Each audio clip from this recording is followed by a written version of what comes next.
Franz leaves for school. He is in a dread of a scolding as he didn't study the French past participles.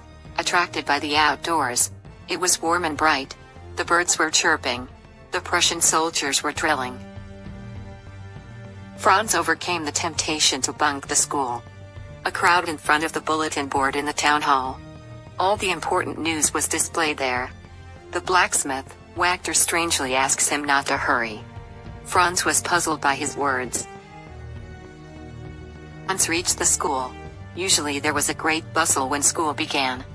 Franz had counted on the commotion to sneak in unnoticed. But that day, it was quiet as a Sunday afternoon. At school, Franz saw M. Hamel in the company of his terrible iron ruler. Franz was embarrassed to enter the classroom. M. Hamel, quite contrarily, didn't yell at him but kindly directed him to his seat. Franz saw strange things. Everyone was solemn and quiet.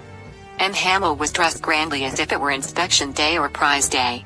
Several village retirees were occupying the back benches. Everyone looked sad. M. Hamel threw a bombshell. The new rulers in Berlin had dumped the teaching of French in Alsace and Lorraine in favor of German. So, exit French, enter German. It was to be the last lesson. Franz was destroyed by the news. He was almost illiterate in French. He could no more learn his mother tongue. His unpopular, heavy books became old friends who would be lost forever. Franz looked at the Hamel ruler combo with a kinder eye. The thought that he would never be seen was distressing.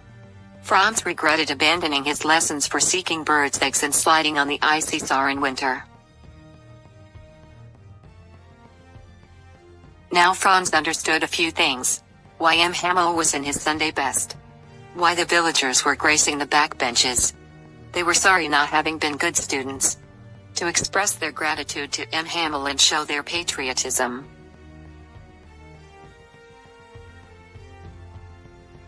M. Hamel had served in their school for 40 years. Franz was suddenly asked to recite the rule for the participles. But though he wished to give a perfect answer, he could only bumble and fumble. As he waited for Hamel's sarcasm to pour on him, the master only gave a lecture on procrastination. He pointed out to their current situation and their habitual putting off of learning. It was a character peculiar to Alsace. Now the Prussians would have reason to mock the French. They were so proud of French language and culture, but they were duffers in their own mother tongue. Hamel said that blame for this situation should be shared equally. Were more in favor of going for work and earning a few coins than school. M. Hamel also employed the children to water his garden instead of cultivating their brains. Hamel also dumped his school when he was in the mood of fishing. M. Hamel then confessed to his love affair with French. He highlighted its logic and clear character when compared with other languages. He extolled it as the most beautiful language in the whole wide world. He metaphorically called the language as the key to their prison. As long as they held on to their mother tongue, they had the key to jail in their hands. And they could free themselves when the time was ripe. Hamel now plunged into his pedagogy and grammar. All knew that it was the last episode. He became an award-winning ultra-patient teacher. Franz became a model student. Hamel seemed to want to compress all he knew into one class and pump it into their heads. It was handwriting class next. The magic mantra was France, Alsace. Hamel had prepared sheets which fluttered like flags from their desks. Students practiced writing these words. The national flag might have down, but these flags were fluttering defiantly. It's an unprecedented scene. The students were totally engrossed in their work. Distractors like beetles were ignored. Even the tiny tots immersed themselves in drawing practice. Pigeons cooed softly from the roof. Franz wondered bitterly and mockingly if the Prussians would try to force German down their throats. Hamel seemed to be lost in his keen study of the different things around him in the classroom.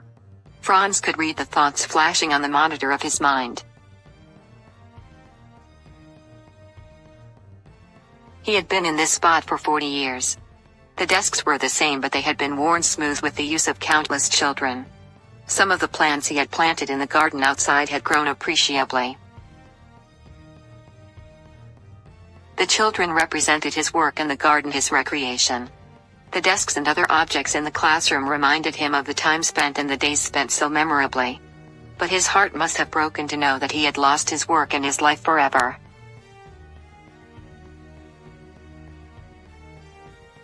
Though he was heartbroken, he monitored each student faithfully. There was a history lesson for the bigger children and alphabet chanting for the tiny tots. Hauser joined the tiny tots in learning the alphabets cheerfully. He had never learned, and the children too had lost the chance to learn French forever. Franz had mixed feelings about the lesson. Though Hauser's dramatics were hilarious, the overall mood in the classroom was somber. Franz declares that the last lesson would be etched in his mind forever. All of a sudden, the clock struck 12. Hamel stood up erect and pale. He knew that his time was up. His final words were stillborn. They were strangled by emotion. He could only write on the board "Vive la France" "Long live France." Then he foundered against the wall and gestured them to exit.